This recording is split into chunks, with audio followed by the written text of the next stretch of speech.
Here's another way that teaching is like peeling an onion. We teach retard in ever increasingly complex settings.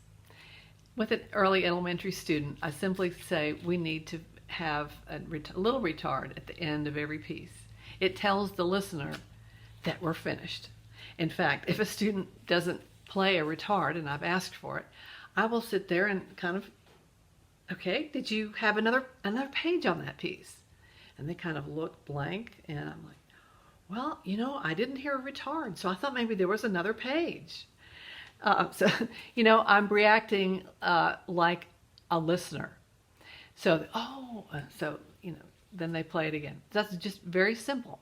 In middle elementary, let's say elementary 4, they're working on articulation. They're in that teaching articulation book, classical collection, and they're doing one-page dances, early dances that are binary, 2 parts.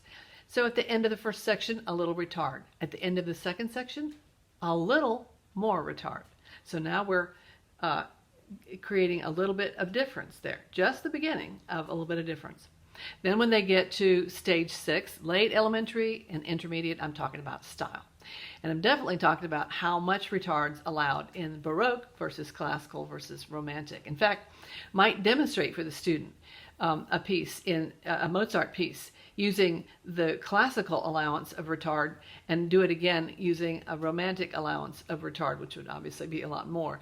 And so that they hear the difference. I think sometimes when you put things together and juxtapose them and put them right up next to each other, it's easier to tell the difference. So I will sometimes do that.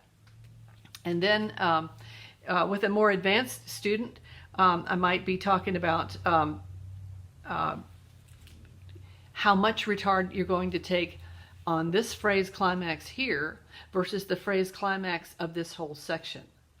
Or the section climax versus the climax of the whole piece. If you're talking about a 6 or 8 page, you know, romantic piece, let's say, you know, a long Chopin waltz or ballade or something like that. But even a Chopin prelude, we have, when the harmonies begin to move fast, we have to slow it down.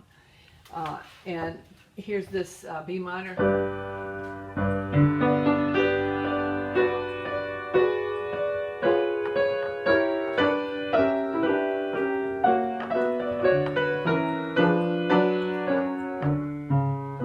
I had a student come in and play it like that today. It was musical in a lot of respects, but as a listener, I could not digest the harmonic movement at that speed.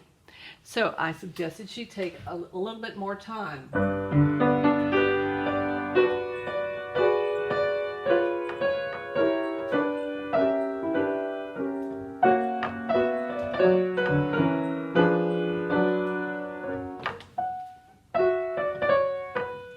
You know, enjoy the harmonic dissonance. They need to understand the harmonic dissonance if they're going to play a piece like that. And so we spent a few minutes talking about that. So I hope that helps you peel the onion as it pertains to teaching retards in your studio.